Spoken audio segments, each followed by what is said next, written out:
Welcome back to Sunrise Daily. Mr. Adeshina, you've talked about the president, especially when it has to do with the fight against corruption. You talked about the president, and if we're looking at the president as a person, he came on the wings of his undisputable integrity, level of integrity, and a lot of people talked about his body language.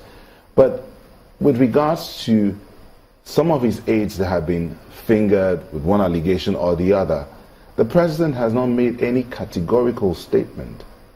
What do you have to say about this?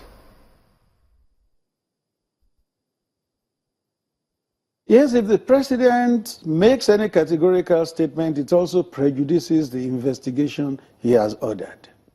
If the president comes out and begins to talk about those investigations, it will prejudice the investigators. What he has said is, investigate this, give me a report. The president is a systems person. He is a procedural person. So if he has ordered an investigation and he also begins to now make pronouncements about the same issue, you know that the investigators are going to be prejudiced. And that is not the president for you. We can't wave all of this away. I think it should go beyond investigation that the president, these are the first set of people that the president picked himself.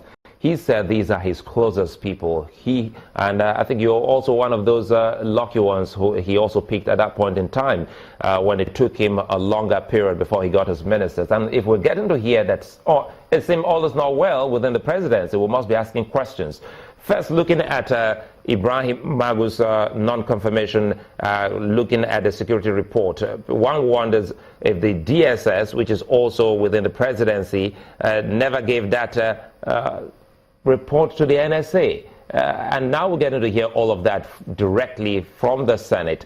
Doesn't this tell you that something fishy and very smelly is happening around the presidency that we're yet to uncover?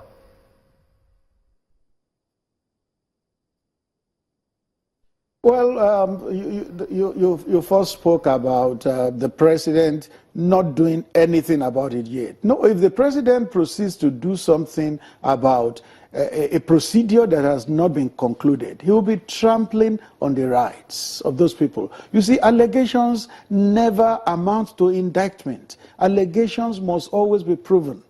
When allegations is proven and the president does not do anything about it, that is when you can accuse him of something. But if it's still in the realm of accusation and it is being investigated, let us wait until the results of the investigation come.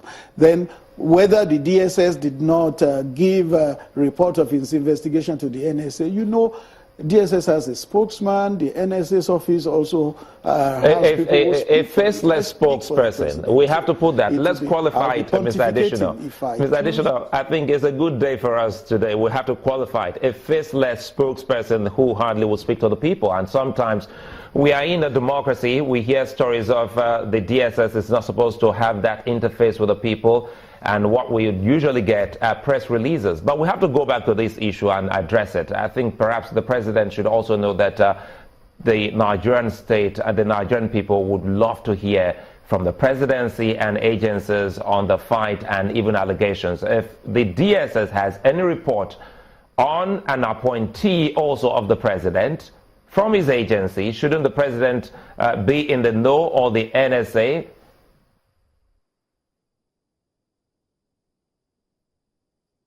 Well, I am sure that those agencies and their bosses, their directors, their director general, they are listening to this. And I'm sure there's something they will take away from it. If they need to have spokesmen who the public will know, if that is the way to go, I'm sure they will assess it and they will do something about it. You know, the fear here, growing up, I still very much recall the acronym NSO. I also lived around a quarter where they lived, and you know, this aura of secrecy around the NSO is almost what we're getting today with the DSS, and that is why we have to break things up and ask questions of you. Perhaps they can help us unravel some of these things and make meaning of what they are. Is Ibrahim Magu's confirmation, which is hinged on the security report, from the DSS report in the office of the NSA. We're talking about that same report which the Senate has hinged its non-confirmation on.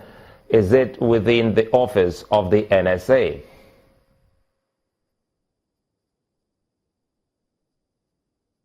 Well, Sulai, you know, the NSA, National Security Advisor, you will know he coordinates all the security agencies in the country.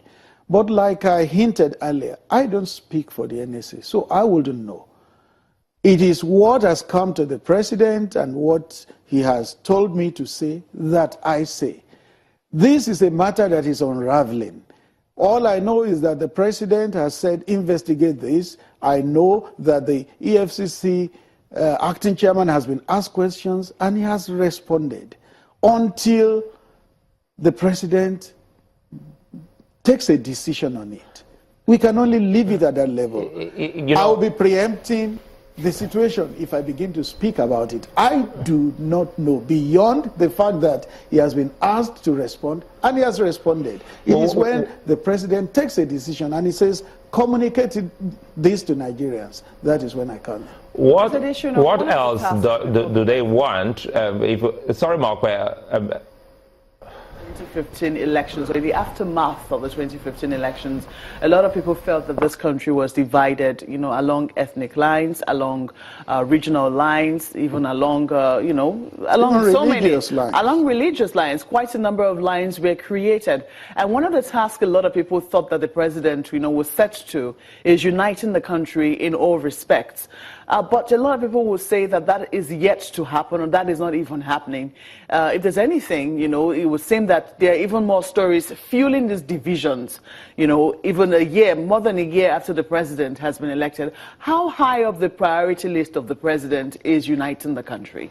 The country is number one for the president. If there's no country, what does it preside over? Uniting the country is number one thing for the president. Only recently? No, it has always been so. But let me tell you this. It is not the president alone that will do it. If some people have chosen to stay in entrenched positions, what can the president do? It's going to be a collaborative effort between the people and the president. Some people forget that elections are over. Some people forget that the past administration is gone and gone forever. That administration will not come back in that form. It's gone. They need to move forward.